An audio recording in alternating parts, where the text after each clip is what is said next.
Jeremy, it seems like tonight you made a conscious effort to try to get everyone involved, given all the moving parts that you have. Are you actually, again, with all the new additions, just trying to get the offense in sync? Yeah, I think right now we have a lot of scores, and so get the scores where they need the ball and get people shots, and I think that's the point guard's job. And so I don't need to shoot as much with these guys coming back.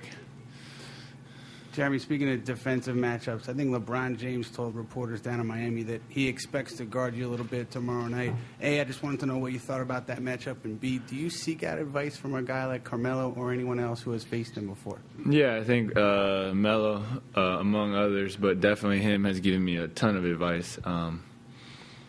Just not even on and off the court, everything. During the off day, he was giving me advice, texting me advice, and so he's definitely kind of taking me under his wing. And in terms of the matchup, obviously LeBron is a great player and a great defender. So just got to be aggressive, continue to not change anything on my end. Jeremy, I flew in from Korea. You have a great number of fans in Korea right now. And we did a poll, and there were two questions that Korean fans wanted to know. And one of them was how you were able to balance school and athletics at the same time. And throughout the years, you had to overcome a lot of obstacles, hurdles, and all that, and how you were able to fight through all that. So the first one, just make sure I try to get ahead of school and make sure that I don't load up. I don't have too much homework on any one day, and then once I'm done with my homework, I play basketball until I drop. And that was my parents' rule for me growing up.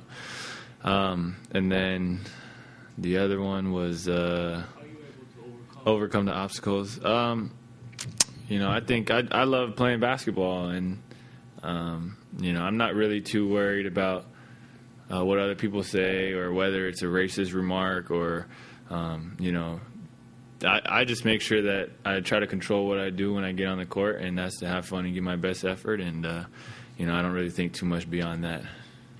Jeremy, what was it like seeing Carmelo get back into the flow of things tonight in a way that he didn't a couple of nights ago? Well, I think for one, he definitely, had a little rust in last game. And, this game he didn't really seem to have that. And, I think he's doing a great job of, drawing to and kicking or scoring when he needs to score and running the lane. And I thought he played really well tonight, and he's just going to continue to improve. It's his second game back. He was out for a while, and, we kind of forget that. But I think, tomorrow night we're going to need him to score for sure.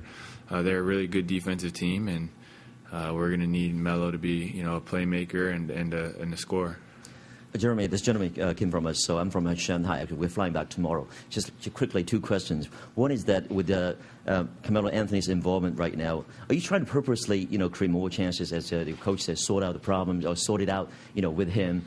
Would that really cut your time or, cut your own flow a little bit or influence your own flow a little bit? That's one question. The other one is that a lot of agents are trying to really copy or follow your suit, so to speak. What kind of role model would you like to influence them or what kind of role model would you like to set for them? Okay.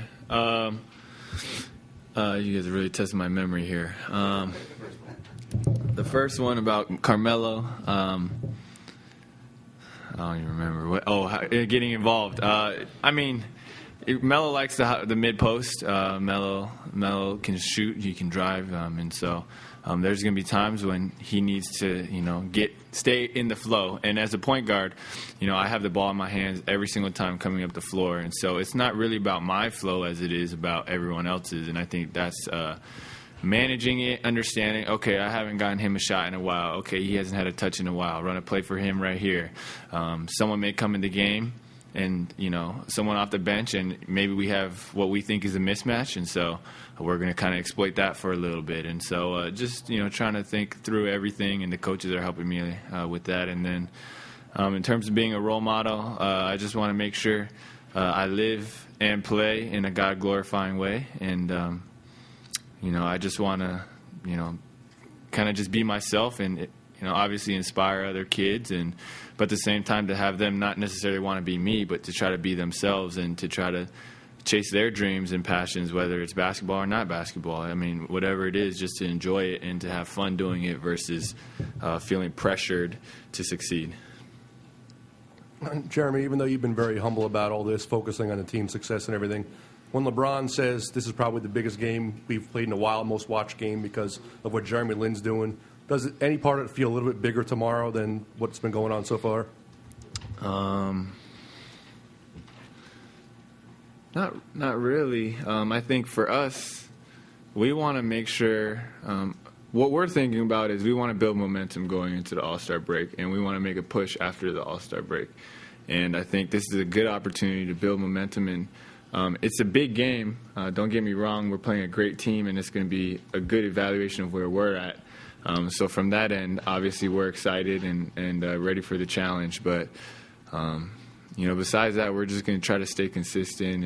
And I think we don't want to get too high and ready for the elite teams and then lose that energy against teams with poorer records. And I think that's been a problem of ours. All right, thank you, Jeremy. Thanks.